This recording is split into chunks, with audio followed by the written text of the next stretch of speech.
গণহত্যাকারী Israeli প্রধানমন্ত্রী Benjamin নেতানিয়াহুর ব্যক্তিগত ভৃত্য ডোনাল্ড ট্রাম্প দেশের যখন মাত্র ২৭% মানুষ ইরানের যুদ্ধের পক্ষে ছিল, তখন কেবলমাত্র বেঞ্জামিন নেতানিয়াহুকে খুশি করতে গিয়ে গোটা আমেরিকা দেশকে বিপদের মুখে ফেলেছে ডোনাল্ড ট্রাম্প ইরান হামলার মধ্য দিয়ে। আর সেই ইরান হামলা করতে এসে ইতিমধ্যেই আমেরিকা যুক্তরাষ্ট্র বড়সড় বিপদের সম্মুখীন হলো। এই মুহূর্তে আপনারা জানেন যে বিগত 4 দিন ধরে ইরান বদলা হিসেবে মধ্যপ্রাচ্যের আমেরিকার ২৭টি সেনা ছাউনিতে ধারাবাহিক ড্রোন এবং মিসাইল হামলা চালাচ্ছিল। গতকাল থেকে ইরান এক নতুন পদক্ষেপ শুরু করেছে। মধ্যপ্রাচ্যের যতগুলো সামরিক সেনা ছাউনি ছিল, সেই সেনা ছাউনি ছাড়াও আমেরিকার মধ্যপ্রাচ্যে যে গুরুত্বপূর্ণ কূটনৈতিক কেন্দ্র, অর্থাৎ আমেরিকার মধ্যপ্রাচ্যের যতগুলো দূতাবাস ছিল, সেই দূতাবাসগুলোর উপরে এই মুহূর্তে ইরান ব্যাপকভাবে ড্রোন এবং মিসাইল হামলা শুরু করেছে। ইতিমধ্যেই সৌদি আরবে বেশ কিছু আমেরিকার কূটনীতিকের মৃত্যু হয়েছে। ওদিকে পাকিস্তানের প্রধানমন্ত্রী শেহবাজ শরীফ যখন ডোনাল্ড ট্রাম্পের পদলেহন করে চলেন, পাকিস্তানের মার্কিন দূতাবাসে ইরান যদিও কোনো হামলা চালায়নি, কিন্তু পাকিস্তানের জনগণ স্বতঃস্ফূর্তভাবে আয়াতুল্লাহ আলী খামেনেইর মৃত্যুর বদলা নিতে আমেরিকার দূতাবাসে হামলা চালায় এবং সেখানে আমেরিকার পুলিশের সঙ্গে পাকিস্তানি জনগণের ব্যাপক খণ্ডযুদ্ধ শুরু হয়ে যায়, যেখানে ইতিমধ্যেই সরকারি সূত্রে যা খবর তাতে পাকিস্তানে প্রায় 10-এর অধিক মানুষ খুন হয়েছে আমেরিকার পুলিশের হাতে। তাতে দেশের মানুষ ক্ষিপ্ত হয়ে ব্যাপকভাবে করাচির দূতাবাসে গিয়ে ভাঙচুর চালায়। এই পরিস্থিতিতে আমেরিকার সরকার দারুণভাবে চাপে পড়ে যায়। গোটা মধ্যপ্রাচ্যে আমরা দেখছি একদিকে সৌদি আরবে রিয়াদের দূতাবাসে ড্রোন হামলার পর সেখানে অগ্নিকাণ্ড ঘটে যায়, সেই অগ্নিকাণ্ডে মৃত্যু। অন্যদিকে আমরা দেখছি এখানে কুয়েতের মার্কিন দূতাবাসে সেখানে ড্রোন এবং মিসাইল হামলা হয়, এখানেও ব্যাপক ধ্বংস হয়। অন্যদিকে আমরা দেখতে পাচ্ছি ইরাকের ইরবিল দূতাবাসে সেখানে মিসাইল এবং ড্রোন হামলা হয়, সেখানে মার্কিন দূতাবাস ভস্মীভূত হয়ে গেছে। গোটা মধ্যপ্রাচ্য জুড়ে এই মুহূর্তে ইরান একাধিক দূতাবাসে হামলা ইতিমধ্যে চালিয়েছে, বা বাকিগুলো রেড লাইন, যে কোনো সময় হামলা চালাতে পারে। কারণ এই দূতাবাসগুলি মধ্যপ্রাচ্যে জায়নবাদ এবং আমেরিকার CIA এর সদর দপ্তর। তারা গোটা মধ্যপ্রাচ্যে জায়নবাদকে ছড়িয়ে দেওয়া এবং ইসরায়েলের কর্তৃত্ব বৃদ্ধি, আমেরিকার আধিপত্যবাদকে প্রতিষ্ঠার ক্ষেত্রে এই দূতাবাসগুলো গুরুত্বপূর্ণ ভূমিকা পালন করে।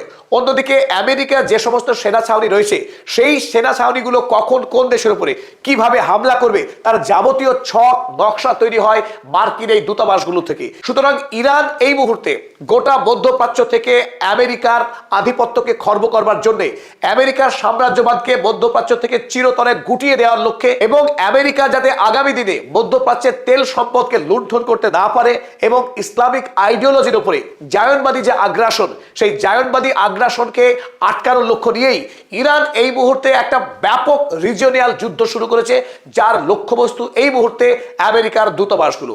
ফলে আমেরিকায় ডোনাল্ড ট্রাম্প ইতিমধ্যেই দেশের অভ্যন্তরে বিরোধী রাজনৈতিক দলগুলির তীব্র আক্রমণের শিকার হচ্ছে।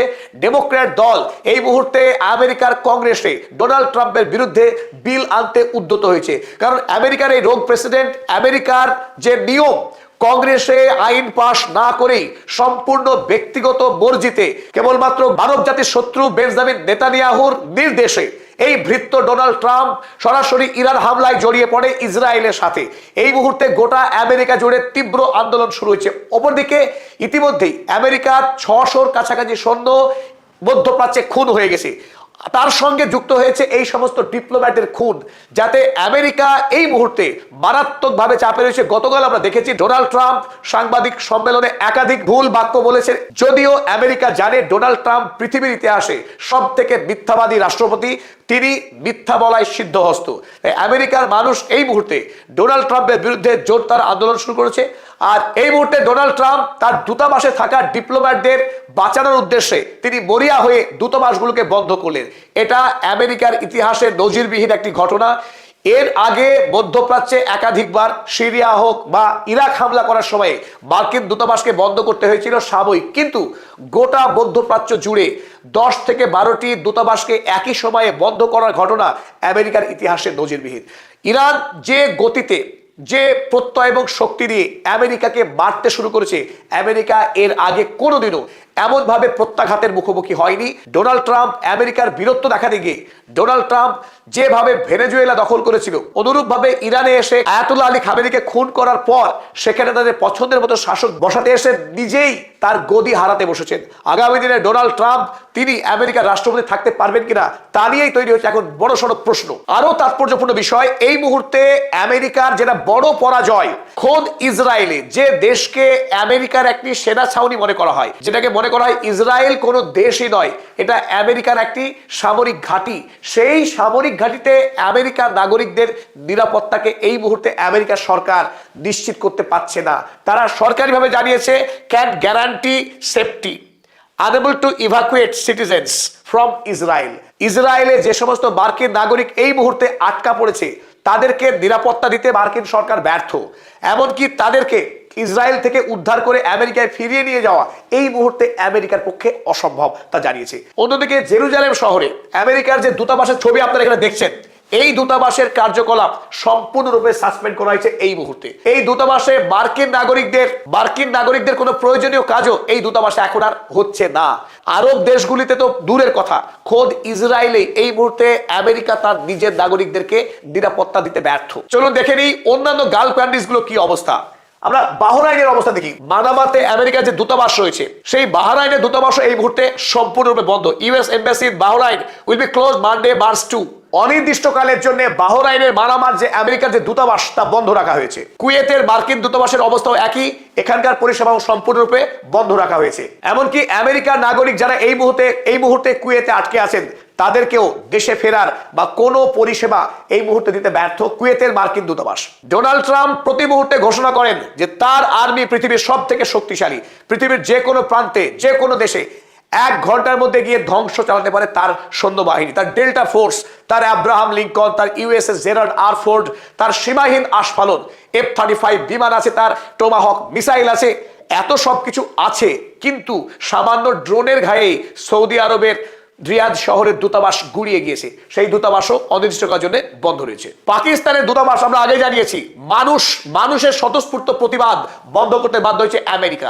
যদিও ইরান নেই এখানে, কিন্তু পাকিস্তানের প্রতিটি মানুষ এই মুহূর্তে ইরানের প্রতি ভালোবাসা দেখিয়ে তারা যে আন্দোলন করেছে, আমেরিকার সরকারের টনক ধরেছে, তারা এই মুহূর্তে পাকিস্তানের করাচির দূতাবাসকে তারা বন্ধ রাখতে বাধ্য হয়েছে। জর্ডান আমেরিকার মিত্র দেশ, ইসরায়েলের বন্ধু দেশ। যদিও এখানকার শাসক মুসলিম, জনগণ মুসলিম, কিন্তু ইসরায়েল এবং আমেরিকার সঙ্গে মিত্রতা রেখে চলে জর্ডন দেশ। সেই জর্ডন দেশে আমেরিকার দূতাবাস সেটাও বন্ধ। ইতিমধ্যেই আমেরিকার দূতাবাসে যারা ছিলেন কর্মী তাদেরকে সোজা দেশে ফিরিয়ে নিয়ে যাওয়া হয়েছে। এই মুহূর্তে লেবাননের দূতাবাসও বন্ধ রাখা হয়েছে, বেইরুটের দূতাবাসও বন্ধ রাখা হয়েছে, কারণ ইসরায়েল নতুন করে তাদের 1 বছরের যুদ্ধবিরতি চুক্তি ভেঙে ব্যাপক হারে বোমা বর্ষণ শুরু করেছে হিজবুল্লাহর উপরে। হিজবুল্লাহ পাল্টা মার মেরেছে। ইতিমধ্যে গতকাল রাতে ইসরায়েলের বায়ুসেনা ঘাঁটিতে ব্যাপক বম্বিং চালিয়ে সেখানকার রেডার এবং সমস্ত সিস্টেমকে ধ্বংস করে দিয়েছে। এই লেবাননের মার্কিন দূতাবাস বন্ধ। কাতারের দূতাবাসের ছবি আপনারা দেখছেন এই মুহূর্তে। এই কাতারের দূতাবাসের সমস্ত কার্যকলাপ বন্ধ, তালাবন্দি। কিন্তু মজার কথা হলো, এই কাতার দূতাবাসে যে সমস্ত মার্কিন কর্মী যারা ছিলেন আমেরিকার, সেই কর্মীদের বাইরে আসা নিষেধ। তারা এই মুহূর্তে এই দূতাবাসের ভেতরে অবস্থান করছেন। যদি বোম পড়ে মৃত্যু অবধারিত, কিন্তু আমেরিকার পক্ষে এই মুহূর্তে দূতাবাসের কর্মীদের বের করে নিরাপদ জায়গায় নিয়ে যাওয়া সম্ভব না। জানানো হয়েছে আপনারা দূতাবাসের মধ্যেই বাস করুন, যদি বোম আসে মারা যাবেন। একরকম এই ধরনের ঘোষণা করেছে মার্কিন সরকার। এখান থেকে একটা ছবি খুব স্পষ্ট, ইরান যেভাবে আমেরিকাকে পাল্টা মার শুরু করেছে, সেই মারে আমেরিকা রীতিমতো পর্যুদস্ত। ইসরায়েলি জায়নবাদী আদর্শকে প্রতিষ্ঠা করতে গিয়ে এই মুহূর্তে মার্কিন সাম্রাজ্য টলমল। ইতিমধ্যেই আমেরিকায় 40 ট্রিলিয়ন ইউএসডি ঋণের জালে ডুবেছিল মার্কিন যুক্তরাষ্ট্র। তারপরে এই নতুন ইরান যুদ্ধে নামার পর যে বিপুল পরিমাণ সামরিক খরচ, এই খরচ মেটাতে গিয়ে ইরান যুদ্ধের পর মার্কিন সাম্রাজ্যের পতন অনিবার্য। পৃথিবীতে নতুন সুপার পাওয়ার হিসেবে আত্মপ্রকাশ করতে যাচ্ছে ইরান, এবং আমেরিকার ভবিষ্যৎ অত্যন্ত করুণ। পৃথিবীতে এই প্রথম মানুষ দাঁড়িয়ে দাঁড়িয়ে উপভোগ করছে যে আমেরিকাকেও পাল্টা মার দেওয়া যায়। আমেরিকাও লেজ গুটিয়ে তার কূটনৈতিক ব্যক্তিবর্গকে নিয়ে দেশে কিভাবে দৌড়ে পালাচ্ছে, সেটা অত্যন্ত মজাদার। যদিও যুদ্ধ এখনই শেষ হচ্ছে না, আমেরিকার নতুন উদ্যমে সেনা পাঠাচ্ছে মধ্যপ্রাচ্যে, এমনকি দক্ষিণ কোরিয়া থেকেও তারা এয়ার ডিফেন্স সিস্টেম মধ্যপ্রাচ্যে আনার চেষ্টা করছে। আমেরিকা মরণ কামড় দেওয়ার চেষ্টা করছে ইরানের বিরুদ্ধে। কিন্তু আমরা আশাবাদী, ইরান যেভাবে সামরিক যে প্রস্তুতি নিয়ে রেখেছে, তাতে আমেরিকার কাছে ইরান আর যাই হোক পরাজয় স্বীকার করবে না।